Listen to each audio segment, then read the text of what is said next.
You aren't thinking enough when you're playing Counter-Strike. Yes, you are not thinking, you're not using your head, and it's really hurting you because you're playing this game like it's Call of Duty. You're playing this game like it's a high score simulator, right? You don't understand the complexities. And how are we going to change this? By thinking deeply, by understanding the game and its concepts at a deeper level, right? I want to talk to you about something that is very hard to do, and even for me, I struggle with, right? And that is putting puzzle pieces together around the map and finding out where each enemy is playing based on where their teammate is, based on the utility they're throwing, right?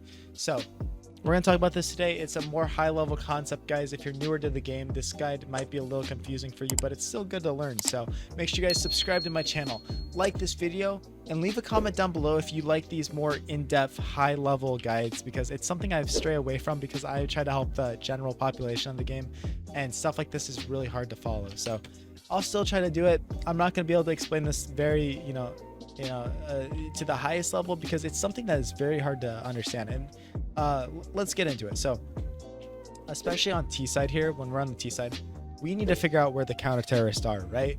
Which is obviously very important to how we're going to react and play around the map. So one thing that you can really do is try to use your teammates' communication and your own eyes and your radar, what you're seeing, to formulate a puzzle inside of your mind, right? You need to formulate this puzzle and start putting the pieces together as to where the opponents are, right? And this is going to determine how you're going to react based on what they are doing. So, say I see a guy jiggling here long, right? What can I assume by him jump spotting long here like this? What can I assume by him taking this fight in a 5v5? Well, one, I can assume that his teammate is holding cave for him, right? He's holding this area, or in fact he's in cave. Why can I assume this? Because he is jump spotting me. He's not caring at all about cave. He doesn't care, right? Literally is not looking at it. So we can apply this to other concepts on the map, guys. How many times have you shot someone in the side of the head in a retake or something? Maybe you didn't shoot him right away and you're like, they were specifically looking at this area on the map, right? They were specifically looking here. So what does that usually mean? If they're hardcore looking at one side of the map, we can assume that they don't have a teammate there, right? Or why would they be holding it? Does that make sense to you? If we kill somebody holding an angle, we can pretty much assume in our head that their teammates are going to be holding something else, right?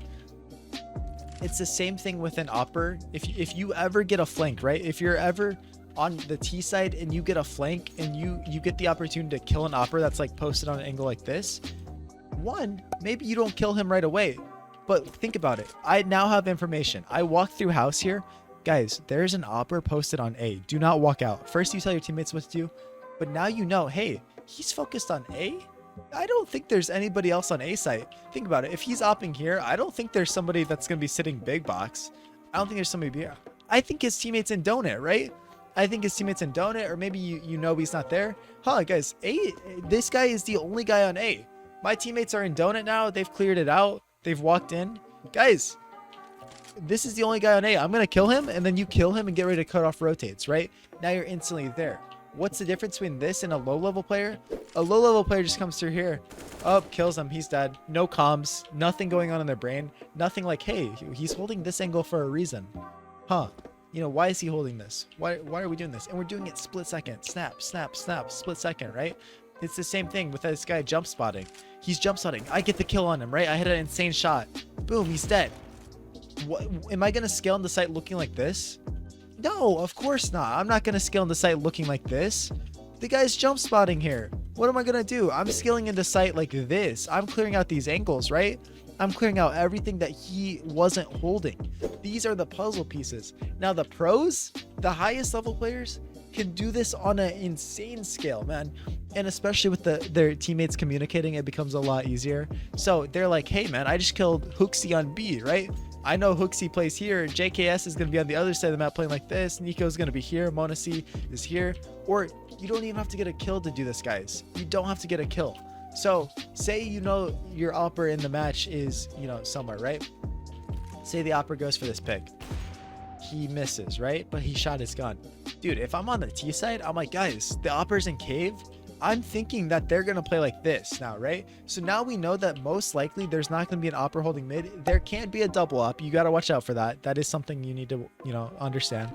But guys, the ops on B, let's start taking A space and you know, search through here, because now we know that these op angles aren't going to be a problem, right? It's most likely going to be a rifler. So now in my head, I can also think about that. I don't have to pre-fire. I don't have to do like op angles. Now I need to pre-fire rifle angles hardcore. I really do, because a rifler is going to be holding these areas. Let's throw flashes to blind a rifler off instead of an opper, right?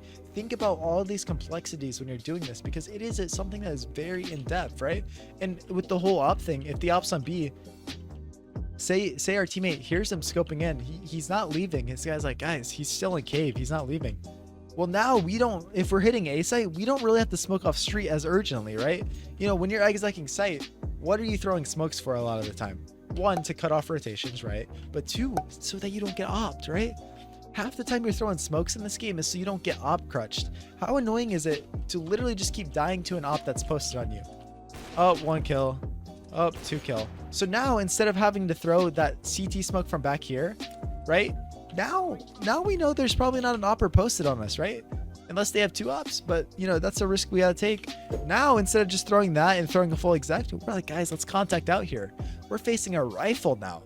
Dude, is he gonna beat 3 of us? No. So 3 of us group up here and we fight this guy's site, right? We think he's gonna be site. We you know, use our predictions, use our things, and we take this advantage. And as we're fighting him, once we get the kill, then we smoke street, then we smoke CT off, right?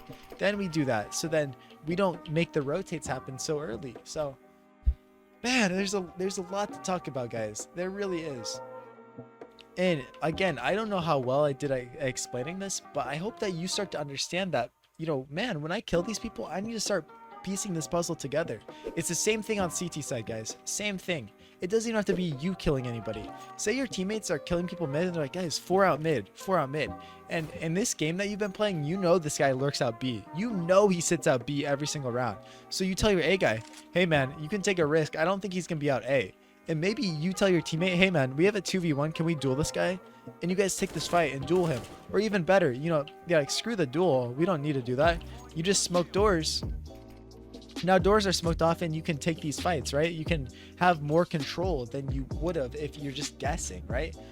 Stop guessing in Counter-Strike. Stop guessing what's going to happen. Stop doing this and start predicting, start knowing what the other team is going to do based on their behavior, based on their pattern. It's why a lot of players struggle in low-level matches, because they're trying to do this. They're trying to predict how the other team's going to play, and you can't predict it because they don't even know what they're doing. So sometimes I struggle playing against lower-level players more than high-level players because I have no clue what they're trying to do. I don't know what they're doing. I don't know why what they're thinking. Sometimes they're not thinking anything. So work on this, guys. Keep grinding. I'm proud of every single one of you. You're gonna make it. Keep working hard, and I appreciate you all. So you guys have a good rest of your day. Peace out. I'll catch you later.